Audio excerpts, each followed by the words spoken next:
That's about 18 million residents as vaccination against preventable diseases kicks off on Saturday. Federal government to commence new education curriculum in January 2025.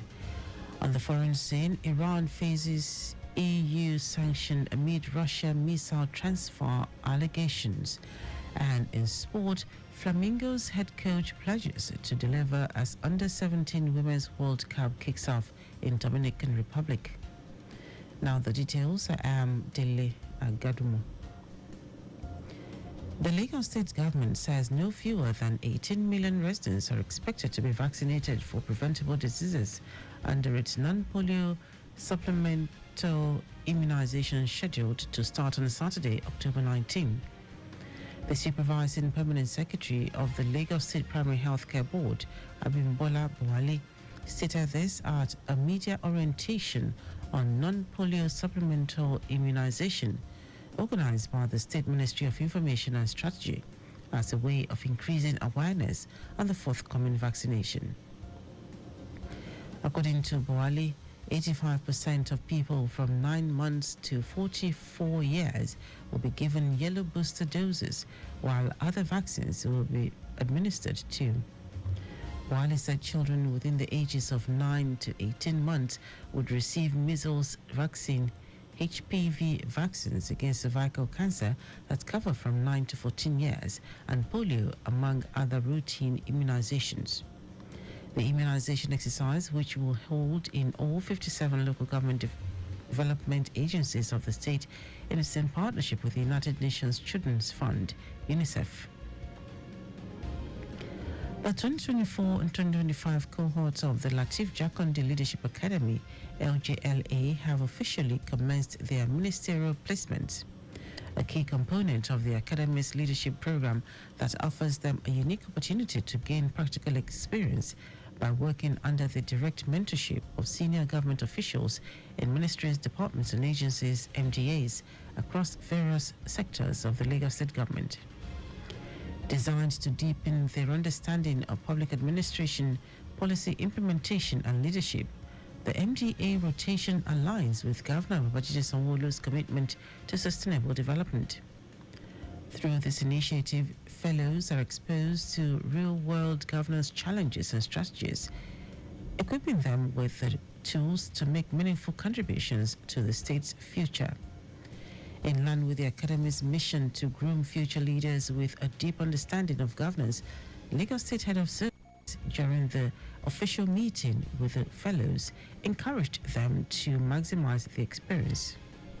Also, Executive Secretary of LJLA, Aisat Agbaji Okwande, expressed her gratitude to the Head of Service for his unwavering support of the Academy's objectives, urging the fellows to make the most of their unique learning opportunity.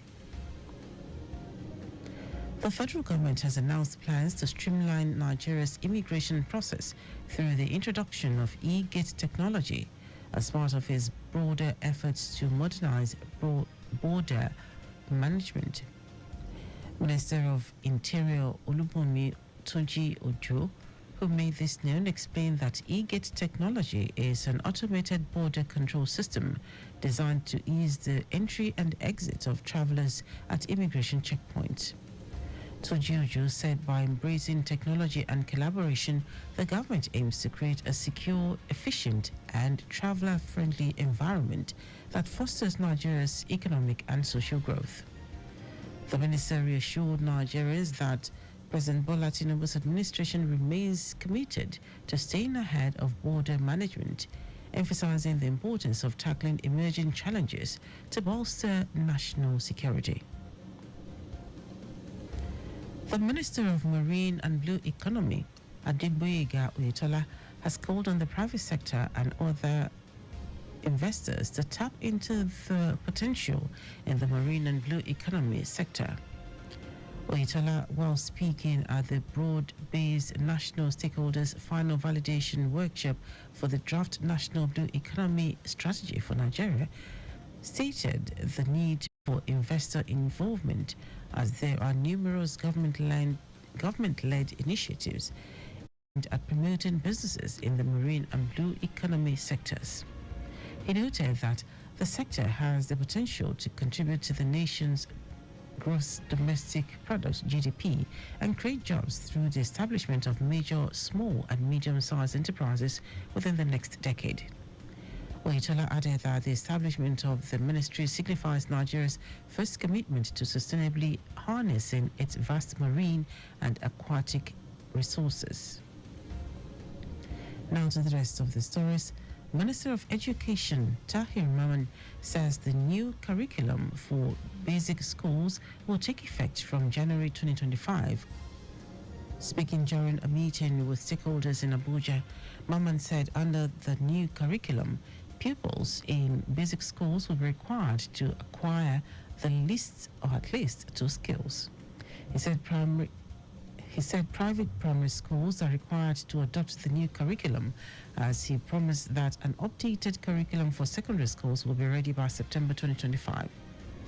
Vocations such as plumbing, tiling, hairstyling, floor works, POP, and solar installation are included in the new curriculum.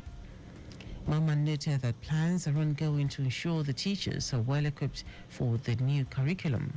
He added that the ministry would meet with stakeholders in the private schools for the successful implementation of the new curriculum. Ogun State Governor Dele Agadumo has approved the sum of 77,000 naira as minimum wage for the lowest worker in the state, and the payment takes immediate effect. This decision was revealed after a meeting of the state government led by the Secretary to the State Government, Tokunbo Talabi, and the leadership of the Organized Labour in Ogun State, comprising the Nigeria Labour Congress (NLC), Trade Union Congress (TUC), and the Joint Negotiating Council (JNC), to discuss the implementation of the new minimum wage.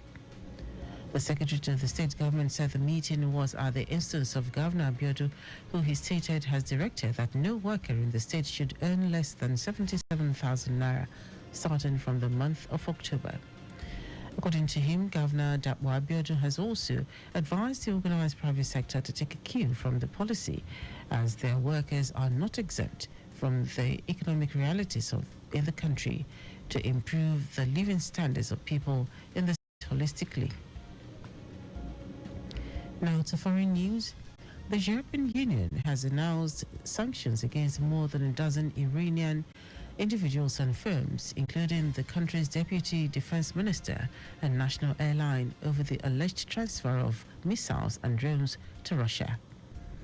The European Council said 7 individuals and as many entities in total would be subject to an asset freeze and travel ban over their involvement in transferring weapons and equipment to Moscow for use in its war against Ukraine.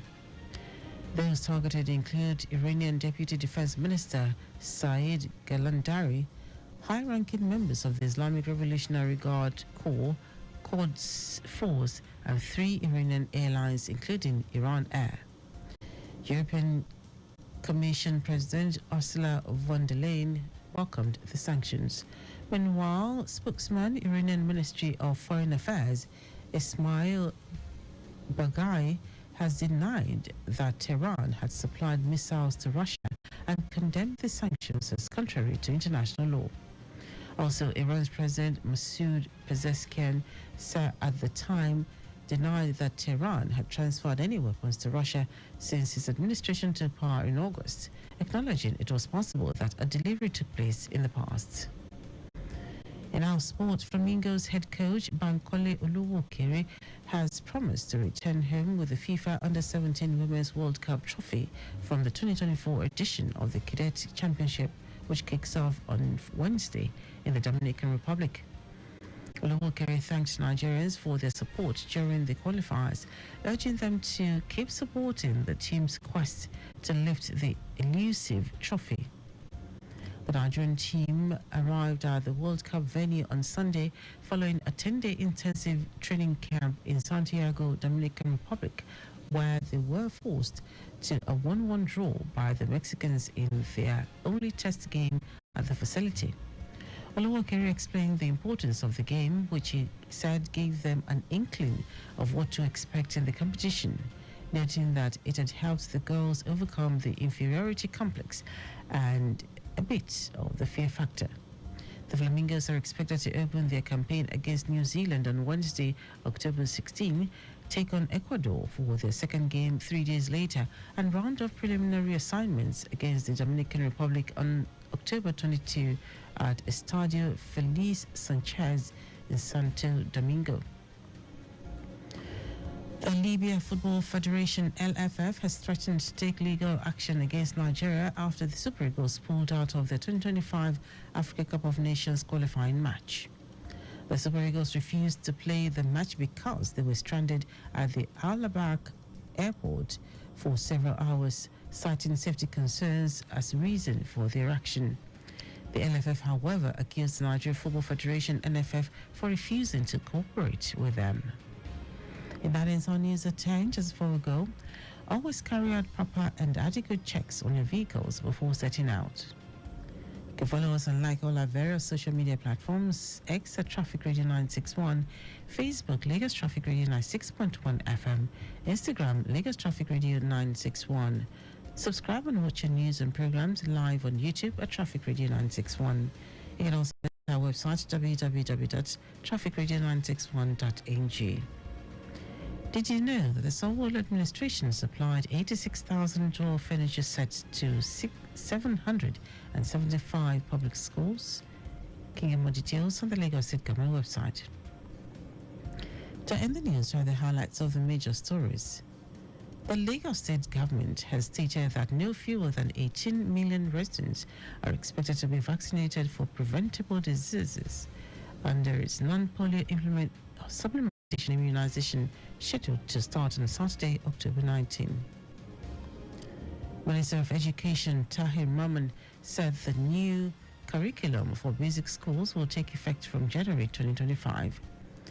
We also told you that the European Union has commenced or has announced sanctions against more than a dozen Iranian individuals and firms, including the country's Deputy Defense Minister and national airline, over the alleged transfer of missiles and drones to Russia. And in sport, Flamingos head coach Bankole Oluwokere has promised to return home with the FIFA Under-17 Women's World Cup trophy from the 2024 edition of the Cadet Championship, which kicks off on Wednesday in the Dominican Republic. For contact with the newsroom, send a message to info@trafficradio961.ng. That ends the news broadcast compiled by Abiola Fagolagun. I'm Dele Agadumo. Good morning. Thank you for listening.